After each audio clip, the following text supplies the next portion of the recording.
guys, welcome back. As you've seen, today is my June book haul. I got so many books in June and I'm so excited to share them with you, so I'm just going to go ahead and jump right into it. These are organized chronologically and that's about it. The first book I got in June was The Arc of The Stars Never Rise by Rachel Vincent. I got this for free at my local library bookstore, and I had heard about this before it came out and came out in June of last year, and I just wanted to pick it up and read it for free. Then I also picked up Prettiest, Specials, and Extras by Scott Westerfeld. These are the last two books in the Uglies trilogy, and then the extra book that comes after it, I believe. I'm not really sure what this one contains, but yes, I love Scott Westerfeld. I loved the first Uglies book, and I can't wait to jump into the rest of the series. Then I also got this gorgeous copy of Little Women by Louisa May Alcott. This is an illustrated junior library edition of the book, and I'm pretty sure it never had a dust jacket because there's a really cool illustration of all the girls on the front cover. And then the front of it also in like gold leaf says Little Women right here that you can't really see. It also has some just black and white illustrations in it, especially the chapter heads, and then it has a couple of full color illustrations throughout the book. Then another classic, I picked up The Iliad by Homer. This is the Penguin Deluxe Classics edition, or the Penguin Classics Deluxe edition. I don't know what makes it deluxe. I just know that I once again saw this at my local library bookstore for $1 and grabbed it. I don't have the Odyssey, but I want to try to find it for cheap in the matching edition because they have one in this edition as well, and it just has a red kind of metallic banner instead of a blue one, but I don't know when I'll get around to this. I know it's supposed to be incredibly hard to read, which I'm anticipating, but also I think it's going to be amazing, and I just think I need to get a few more classics under my belt before I attempt to read this one, and obviously read the Odyssey as well. Then more classics. I just kind of went on a straight classics buying kick, so a bunch of these are going to be classics as you saw in my intro. This is To the Lighthouse by Virginia Woolf. Obviously this is not Miss Dalloway. I haven't read that one and I really haven't heard about anything other than that one from Virginia Woolf, but I know that she's supposed to be an incredible author and I can't wait to dive into this book. It's about a family living on the coast of Scotland, and I think it's just about their family life and the family dynamic and everything, and just inspecting the human condition. Also, I'm sorry if my voice sounds weird. We just got back from New York City yesterday, and I have this thing with allergies where if I travel somewhere that has kind of like a different pollen count or just a different atmosphere in general, so basically anywhere, if I travel anywhere, it throws off my allergies, and so I get really stuffed up by the end of the trip and everything, and I forgot to take Claritin, so I was kind of screwed. But it'll get better, hopefully, although I am going out of town again tomorrow, which is why I'm filming this today. Hopefully it'll get uploaded, and I might film a vlog of my trip. I don't know, but I will have lots and lots of books with me when I come back, so I will be showing those to you guys, as I am inheriting my grandfather's classics collection. He was a huge reader, and so I'm gonna get a bunch of books from there, and I'll probably make a kind of haul video talking about those as well once I get back. Then I also got The Strange Case of Dr. Jekyll and Mr. Hyde and Other Stories by Robert Louis Stevenson. I'm reading this right now. I've already finished The Strange Case of Dr. Jekyll and Mr. Hyde, which I found very interesting and I'm definitely going to do a video talking about, but I am in the middle of the next story, which is A Lodging for the Night, and it's just the language is a little bit hard to understand, so I've been kind of shifting around books that I'm reading and like taking a break in between this one, so hopefully I'll get back to this one soon. Then I picked up another classic I've never heard of before. It's Our Man in Havana by Graham Greene. This is a book about a guy who is a former vacuum cleaner salesman before he somehow joined MI6, and he turns in all his field reports based on a Shakespeare play so that he's turning in something, and then he comes up with military installations based on vacuum cleaner blueprints, designs. It sounds hilarious and like something I'd never thought I'd find in a classic, so I'm really excited for this one. Then I picked up Shirley by Charlotte Bronte. Obviously I've heard of the Bronte sisters before. They were such a huge part of literature during their time. I hadn't ever heard of Shirley though, and so when I saw it I decided to pick it up because it's probably just as good as everything else. Then I bought the only play of the month, which was The Crucible by Arthur Miller. This is one of my favorite plays. I've seen it in production once and then I've seen the movie, and my English class last semester did some talking about it, but we didn't read it, so I wanted to pick this up and read it and see what the source source material was like, to see how the production I saw was different or how the movie is different. I really love the Salem witch trials. I mean, they were horrible times, but they fascinate me, and so I want to read more about that time. Then I picked up David Copperfield by Charles Dickens. I hear everybody talk about A Tale of Two Cities and Great Expectations, but I've never really heard anyone talk about David Copperfield, so I wanted to grab this one. I hear that A Tale of Two Cities is Dickens's best work and that Great Expectations is kind of hard to get through, so I kind of wanted to see whether this one was the happy medium or not. I haven't read the other two, but I do intend on picking them up very soon. Then I picked up the only memoir of the month, which was Red Scarf Girl by Ji Li Jiang, a memoir of the Cultural Revolution in China. This is about, obviously, Ji Li? I want to say, I hope that's right, but it's about when she's 12 in 1966 and she's experiencing the Cultural Revolution through a child's eyes, and I read this in middle school actually, so I have already read it. I really loved it, and I want to go back and read it now that I'm older and my beliefs and my values have changed, and just kind of see how my outlook on this book has shifted as well. Then I picked up The Catcher in the Rye by J.D. Salinger. I tried to read this a couple of years ago when I think I was a freshman in high school, and I only got about halfway through it because Holden was just a little too much for me at that age. But now I went back and read it actually while I was in New York City. I read the whole thing all the way through. I enjoyed it.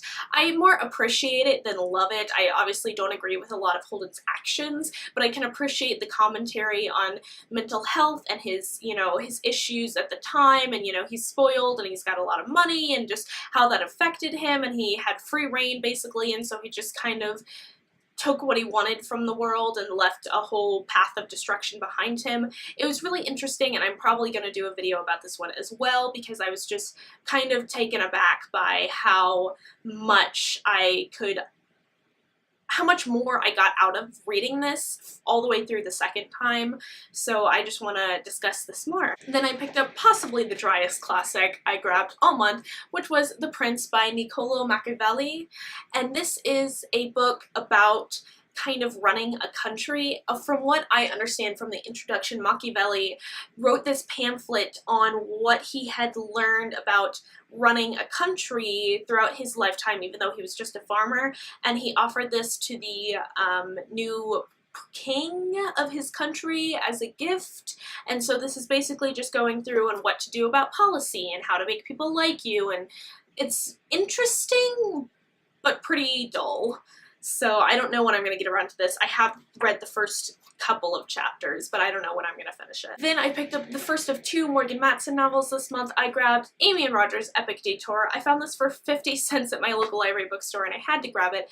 It's in great condition, and I'm really excited to finally read this. I think I might even start this tomorrow when I'm on my actual road trip, and I'm just really excited to finally read this. I've heard it's incredible, and I have heard that this and Since You've Been Gone are her best works, so I can't wait to finally read something by her.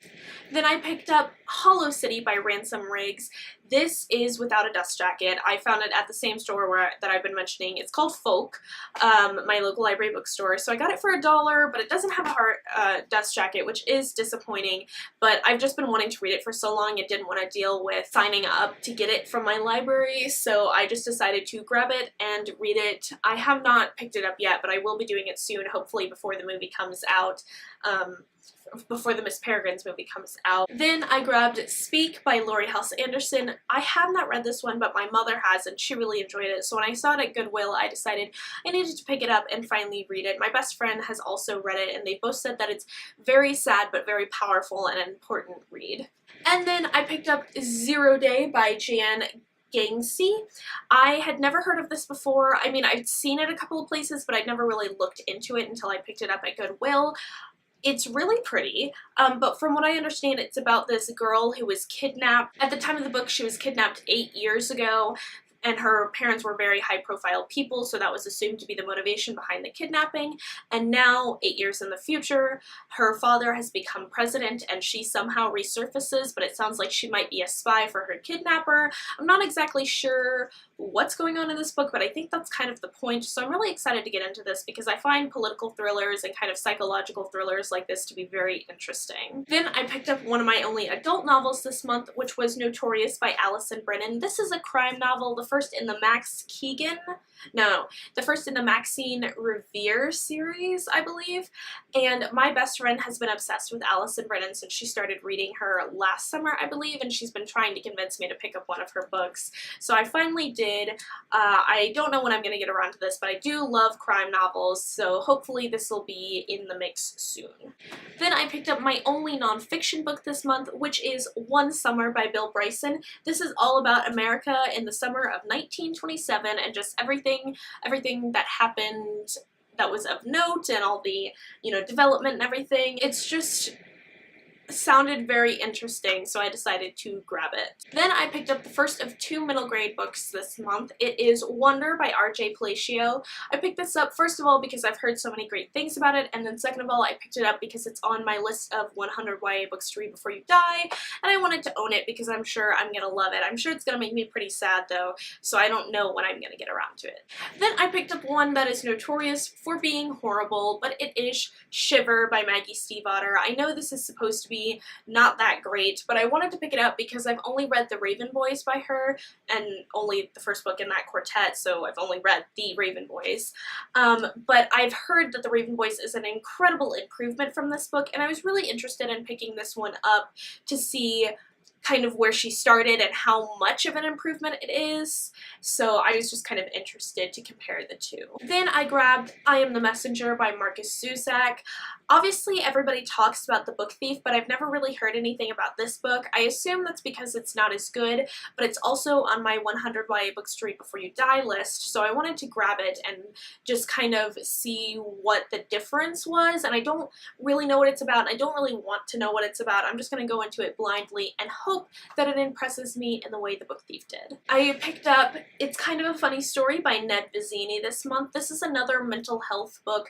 I'm really interested in those, and my best friend has read this one and highly recommended it to me. She keeps asking me when we see it in stores if I've picked that up and read it yet, and I keep telling her no, so I finally grabbed it so I can read it and answer yes. Then I picked up another adult novel this month. It is another adult crime novel, and it's The Truth About the Harry Qbert Affair by Joel Dicker. This is about a girl who was 15 when she was kidnapped, and it was big news, but they never solved the kidnapping, and I believe this is set 30 or so years in the future when they're finally figuring out what actually happened that night. Then I picked up a couple of middle grade classics, but I counted them as classics in my intro.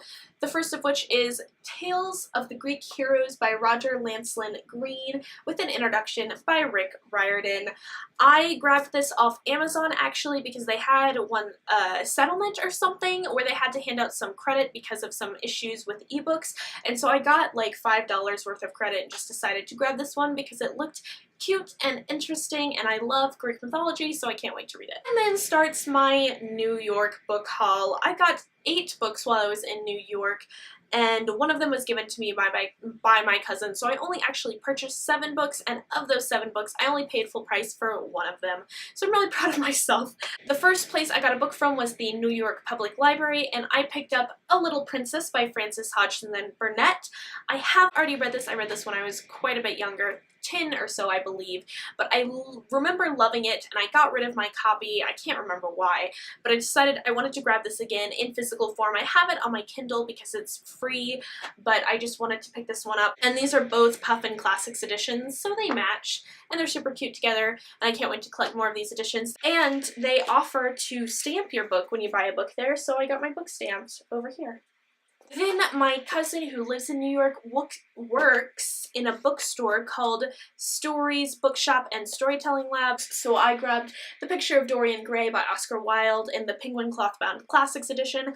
I've been wanting to pick some of these up for forever. I believe that my copy of The Prince is also one of those editions, but it's a pretty old one, so it's not as high quality as the newer ones are. I'm super happy with this. My cousin has read this and said she really enjoyed it, so I decided this was the right one to pick up from there. Then I went to the most exciting bookstore of the trip, which was The Strand. I couldn't go to New York without going to The Strand, and I picked up 2 books from there. The first of which is my final adult novel. It is Bream Gives Me Hiccups and Other Stories by Jesse Eisenberg.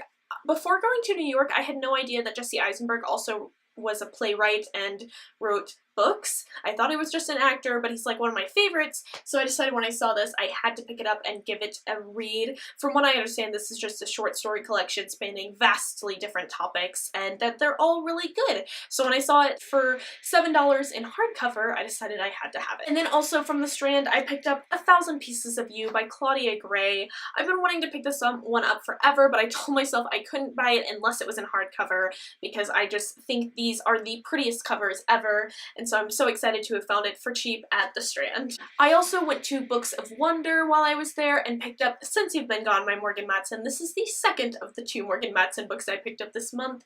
I thought about buying The Unexpected Everything, but it didn't interest me quite as much, plus it was in hardcover and a lot pricier, plus a lot bigger, and I was worried about fitting it in my luggage, so I just picked this one up in paperback. Sadly, that means I don't get the cool dust jacket, but they do insert a picture of it in the front cover, so you can still kind of see what that was. And this is signed by Morgan Matson.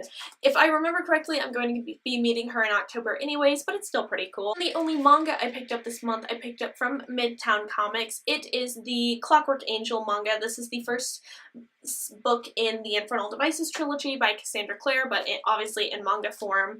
Not true manga, obviously. It opens from the wrong side and everything. But I was reading City of Ashes on the plane ride into New York and realized that they mentioned Midtown Comics in there because obviously Simon is a big nerd, so apparently that was one of the places that he went often to pick up all his comic books and things, so I decided that I had to go to Midtown Comics, and when I saw a Cassandra Clare book at a place that was mentioned in a Cassandra Clare book, I had to grab it. Then I picked up my final middle grade book of the month, and that is The Cavendish Home for Boys and Girls by Claire Legrand. This is about a small town where there's this big school that children keep disappearing into, but this little girl never notices it until her best friend disappears, and then she decides to start investigating and discovers all these weird things about this school, and so I believe this is just about them kind of figuring out what the heck is going on. And the final book that I got this month in New York was a gift from my cousin, and it is Aristotle and Dante Discover the Secrets of the Universe by Benjamin O'Leary Sons. This one is another one that's on my 100 YA Books to Read Before You Die list, and just another one that I've been meaning to get to for forever because I hear it's incredible, so I can't wait to pick this one up.